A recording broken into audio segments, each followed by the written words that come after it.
Hello students, welcome back to my channel. So आज हम lesson number 7 start करने वाले वेरिएशन। तो आपको एक रिमाइंडर है, अगर आप या फिर आपके फ्रेंड्स NMMS, MTSC या फिर स्कॉलरशिप जैसे कोई भी एग्जाम के लिए प्रिपेयर कर रहे होंगे तो आप मेरे चैनल की वीडियो देख सकते हैं। सबका सिलेबस एक ही होता है, तो आप वही वीडियो रेफर करोगे तो आपको एटलीस्ट कंसेप्ट तो भी समझ में आ जाएगा। Okay, so please do check those videos. और अभी हम वेरिएशन लेसन स्टार्ट करते हैं। तो मैं आज आपको ये वीडियो में प्रैक्टिस सेट 7.1 का थोड़ा बहुत समझाऊंगी। मोस्टली हम फर्स्ट और सेकंड क्वेश्चन कवर करेंगे और मैं आपको बेसिक समझा देती हूँ। बाकी का पार्ट हम नेक्स्ट वीडियो में कवर करेंगे। Okay, so let's start with the lesson. तो आपने अभी तक कांस्टेंट और वेरिएबल ये दो टर्म सुनी होगी।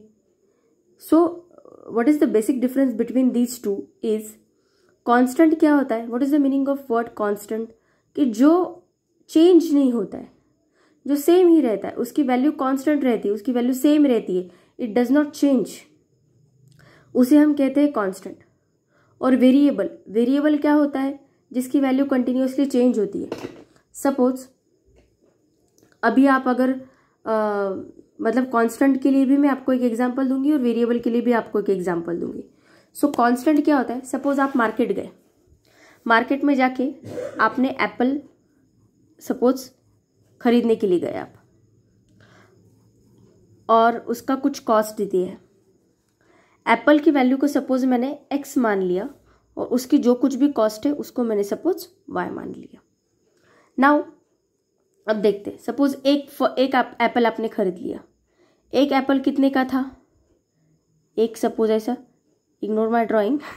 ओके, सपोज ये एक एप्पल है, तो एक एप्पल सपोज आपको 12 रुपीज़ में गिरा।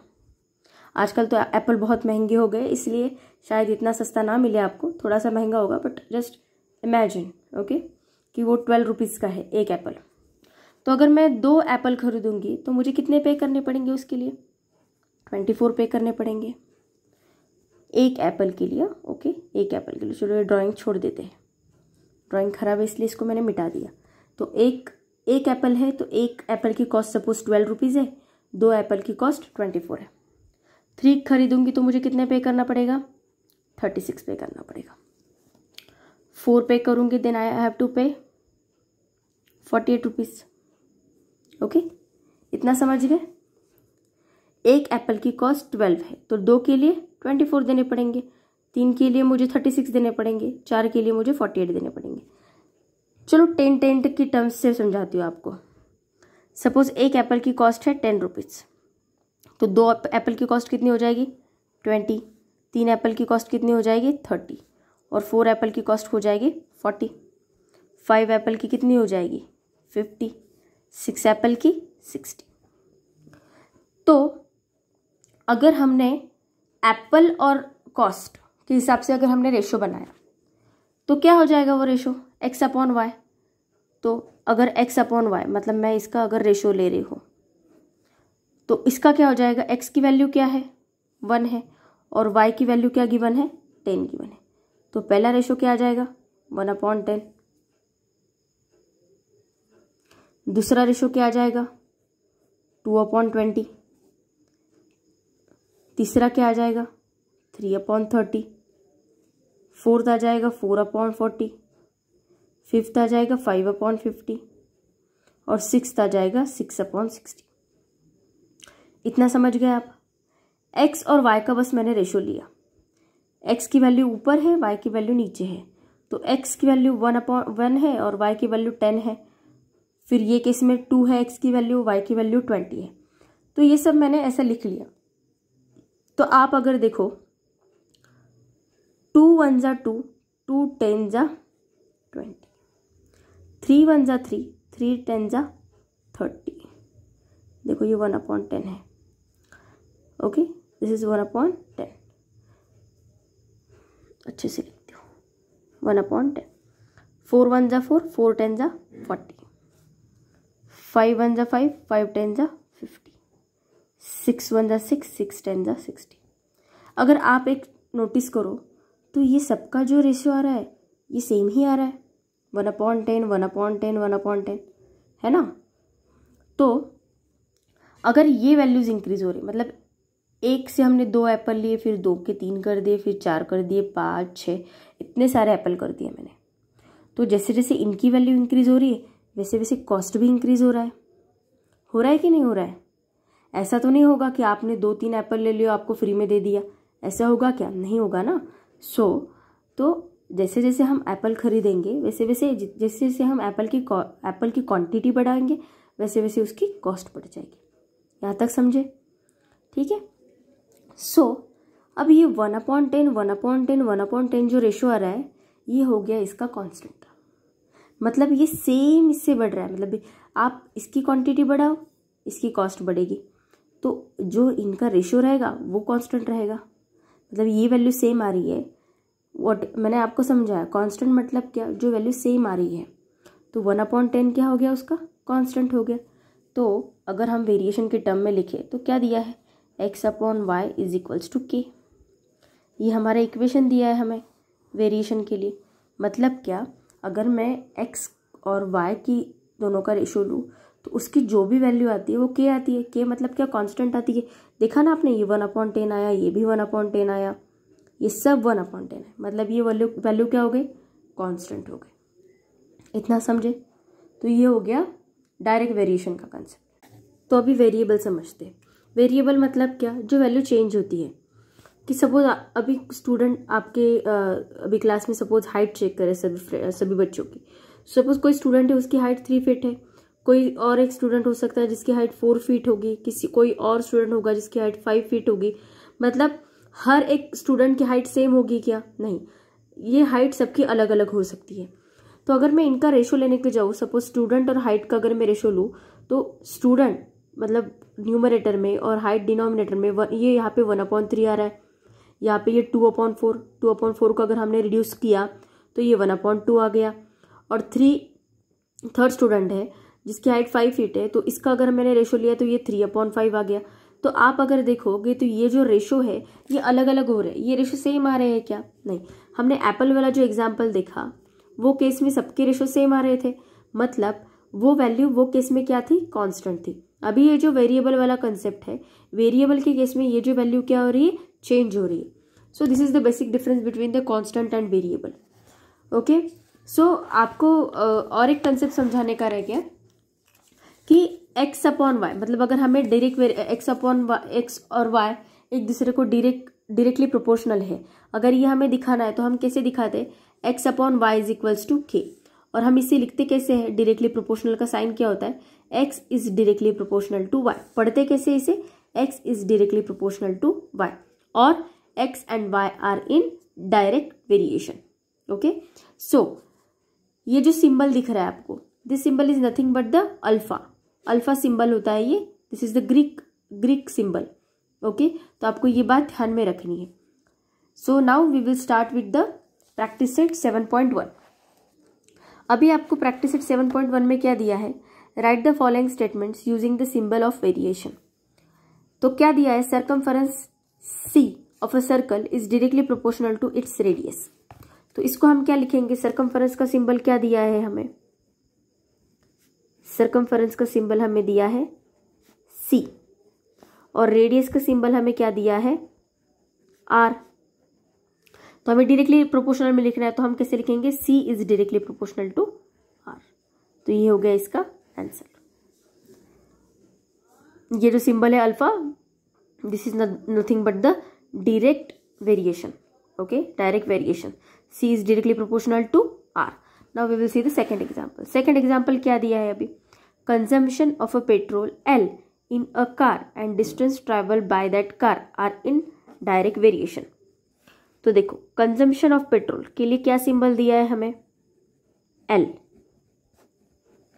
Consumption of petrol is equals to L।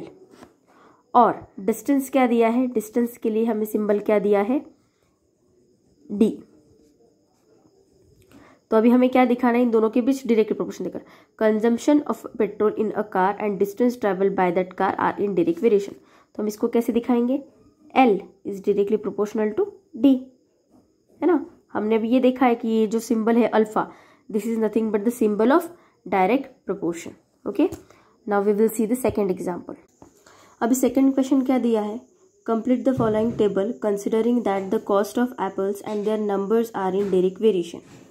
तो कॉस्ट ऑफ एप्पल के लिए सिंबल क्या दिया है y, और नंबर ऑफ एप्पल के लिए सिंबल क्या दिया है x, और उन्होंने क्या बोला है, cost of apple and their numbers are in direct variation.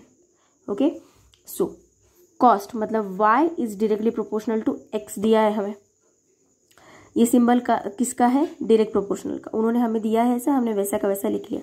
Now y is equals to क्या हो जाएगा, kx, एज पर हमने पढ़ा है y is equals to kx, या फिर y upon x is equals to k भी हम बोल सकते हैं, है ना, as per the formula of direct variation. So अभी हम क्या करेंगे, वैल्यूज रखेंगे, उसके हिसाब से we will find out the value of k and then we will find out the this values. Okay, so first यहाँ पे क्या दिया है, y की वैल्यू दी है 8 और x की वैल्यू दी है 1 is equals to k। Therefore k is equals to, k की वैल्यू क्या आ गई हमारी, 8 आ गई। अभी यहाँ तक समझे, मैंने क्या जैसा क्वेश्चन में दिया था वैसे हमने किया। Cost of apple and their numbers are in direct variation दिया, मतलब कॉस्ट ऑफ एप्पल्स क्या दिए y और is directly proportional to x, तो y is equals to kx लिख लिया मैंने as per the formula of direct variation. तो ये x इधर मल्टीप्लाइड बाय इधर जाके डिवाइडेड बाय हो जाएगा, तो ये क्या हो गया, y upon x is equals to k। तो ये फर्स्ट जो कॉलम है ये मैंने रेफर किया, तो y की वैल्यू क्या दी थी हमें 8 और x की वैल्यू दी थी 1, तो हमने उससे k की वैल्यू फाइंड आउट की, k की वैल्यू क्या आ गई हमारी 8। अभी सेकेंड केस में क्या दिया है, y की वैल्यू x दी है और ये 32 दी है, x की वैल्यू y की वैल्यू 32 दी है और y की वैल्यू हमें दी है 32 और x की वैल्यू दी है 4। सो y अपॉन x, ये केस में भी क्या आएगा, 32 अपॉन 4 इज इक्वल्स टू 8। मतलब हमारा जो कांस्टेंट है वो 8 आ रहा है। जैसे मैंने एप्पल का टर्म पहले जो एप्पल का क्वेश्चन बताया उसमें रेशो कांस्टेंट क्या आ रहा था, 1/10 का रेशो कांस्टेंट आ रहा था। यहाँ पे वैल्यू क्या कांस्टेंट आ रही है, 8 वैल्यू कांस्टेंट आ रही है। सो नाउ अभी देखते हैं, अभी ये थर्ड देखो, थर्ड इसमें क्या दिया है, नंबर ऑफ एप्पल्स हमें फाइंड आउट करने हैं, मतलब we have to find out the value of x, और हमें वैल्यू किसकी दी है, y की दी है। तो देखो अभी third, y is equals to 56, k की वैल्यू क्या आ गई हमारी 8, हमें फाइंड आउट क्या करना है x, we have to find out the value of x। तो क्या हो जाएगा, y is equals to kx, direct variation का फॉर्मूला है ना, इसीलिए y की जगह पे मैंने 56 लिख दिया, k की जगह पे मैंने 8 लिख दिया और ये x। अभी 8 इधर मल्टीप्लाइड बाय है, तो 8 इधर जाके क्या हो जाएगा, डिवाइडेड बाय, ये क्या हो गया, 56 upon 8 is equals to x। Therefore x is equals to 8 7 जा 56, तो x की वैल्यू क्या आ गई हमारी 7। तो यहाँ पे x की वैल्यू क्या आ गई 7। तो आप अगर y is equals to kx, मतलब 7 8 जा अगर करोगे तो वैल्यू क्या आने वाली है 56, k की वैल्यू 8 है ना, इसलिए 7 इंटू 8 56 आ गया। अभी हमें दी है x की वैल्यू, फोर्थ किसकी 1 2 3, देखो ये फोर्थ के लिए अभी हमें वैल्यू क्या दी है, x की वैल्यू दी है हमें 12, k हमने निकाला, क्या आया था हमारा 8। We have to find out the value of y, same formula, y is equals to kx, y की वैल्यू निकालनी है, k की वैल्यू दी है 8 और x की वैल्यू दी है 12, तो y इज इक्वल्स टू क्या हो जाएगा 12 इंटू 8 96। तो हमारी y की वैल्यू क्या आ गई 96। ओके, अभी फिफ्थ देखते, फिफ्थ में हमें क्या दिया है, फिफ्थ में हमें y की वैल्यू दी है, we have to find out the value of x। y क्या गिवन है हमें 160, k की वैल्यू हमने क्या निकाली है 8, we have to find out the value of x। तो y is equals to kx, y की जगह पे मैंने 160 लिख लिया, k की जगह पे 8 और x की वैल्यू वैसी की वैसी। अभी 8 इधर मल्टीप्लाइड बाय इधर जाके क्या हो जाएगा, डिवाइडेड बाय, तो ये क्या हो जाएगा 160 अपॉन 8, 8 इधर मल्टीप्लाइड डिवाइडेड बाय हो गया, इसलिए x is equals to 160 upon 8। तो x इज इक्वल्स टू क्या हो जाएगा 8 2 जा 60 और ये 0, x की वैल्यू क्या आ गई हमारी 20। ओके, कुछ नहीं, देखो फिर से समझाती हूँ। क्या दिया है, cost of Apple, cost of Apple क्या दिया है हमें, y दिया है, एंड देयर नंबर्स आर, मतलब नंबर ऑफ एप्पल, ये दोनों क्या है डायरेक्ट वेरिएशन में। तो मैंने क्या कर लिया, cost of apple is directly proportional to x, ऐसा ही दिया है ना, cost of apples is directly proportional to number of apple. तो y is equals to kx, हमने डायरेक्ट प्रोपोर्शन का फॉर्मूला पढ़ा है, तो y इज इक्वल्स टू क्या हो गया kx, तो x इधर मल्टीप्लाइड बाय इधर जाके क्या हो गया डिवाइडेड बाय, तो y upon x is equals to k आ गया। तो मैंने क्या किया, हमने k की वैल्यू पहले निकाल ली, तो कॉस्ट ऑफ एप्पल हमें दिया था 8 और x की वैल्यू दी थी 1, तो उससे मैंने क्या कर लिया, k की वैल्यू निकाल ली, k की वैल्यू 8 आ गई। अभी सेकेंड सिनारियो में भी x की वैल्यू 4 दी थी और y की वैल्यू 32 दी थी, तो y is equals to y upon x is equals to constant था, तो y की वैल्यू मैंने 32 रख दी और x की वैल्यू 4 रख दी, तो 4 8 जा 32, तो यहाँ पे भी हमारी k की वैल्यू क्या आ गई 8 आ गई। मतलब जो कुछ भी बढ़ रहा है वो 8 के टर्म्स में बढ़ रहा है, इतना समझ गए। तो अभी थर्ड एग्जाम्पल में हमें क्या दिया था, थर्ड एग्जाम्पल में हमें y की वैल्यू दी थी, हमें वैल्यू निकालनी थी x की, तो y की वैल्यू 56 थी, k की वैल्यू हमने निकाली है 8 आ गई, x की वैल्यू हमें फाइंड आउट करनी थी, तो y की जगह पे मैंने 56 रख दिया, k की जगह पे 8 रख दिया और ये x वैसे का वैसा। अभी 8 इधर मल्टीप्लाइड बाय तो इधर जाके डिवाइडेड बाय हो जाएगा, तो 56 डिवाइडेड बाय 8, तो 8 7 जा 56, तो x की वैल्यू हमारी 7 आ गई। अभी जो फोर्थ सिनारियो था उसमें क्या दिया था, हमें दी थी x की वैल्यू, हमें वैल्यू निकालनी थी y की, तो x की जगह पे मैंने 12 रख दिया, k की वैल्यू हमने 8 निकाली थी, y की हमें फाइंड आउट करनी थी। Same formula y is equals to kx, y निकालना था इसलिए y की जगह पे y रख दिया, kx, k की वैल्यू 8 है और x की वैल्यू 12 भी है, तो उससे हमने y की वैल्यू 96 निकाल ली। देन इन फिफ्थ सिनारियो हमें y की वैल्यू दी थी, we have to find out the value of the x, तो y की जगह पे 160, k इज इक्वल्स टू 8 और x की वैल्यू निकालनी थी, तो इससे हमारी x की वैल्यू 20 आ गई। ओके, इतना समझ गए आप। तो ये हो गया हमारा प्रैक्टिस सेट 7.1 का पार्ट 1। तो नेक्स्ट वीडियो में हम आगे के क्वेश्चंस देखेंगे एक्सरसाइज के। तो आपको अगर कुछ भी डाउट होगा तो आप मुझे कमेंट सेक्शन में बता सकते हैं कि हमें मैम ये क्वेश्चन नहीं समझा, can you please repeat that portion, तो डेफिनेटली मैं अपने नेक्स्ट वीडियो में आपके डाउट क्लियर करूँगी। आपको वीडियो कैसा लगा मुझे कमेंट करके ज़रूर बताइए। अगर आपने अभी भी मेरे चैनल को सब्सक्राइब नहीं किया है तो प्लीज़ चैनल को सब्सक्राइब कीजिए, वीडियो को लाइक कीजिए और अपने फ्रेंड्स के साथ ज़्यादा से ज़्यादा वीडियो को शेयर कीजिए। Thank you so much.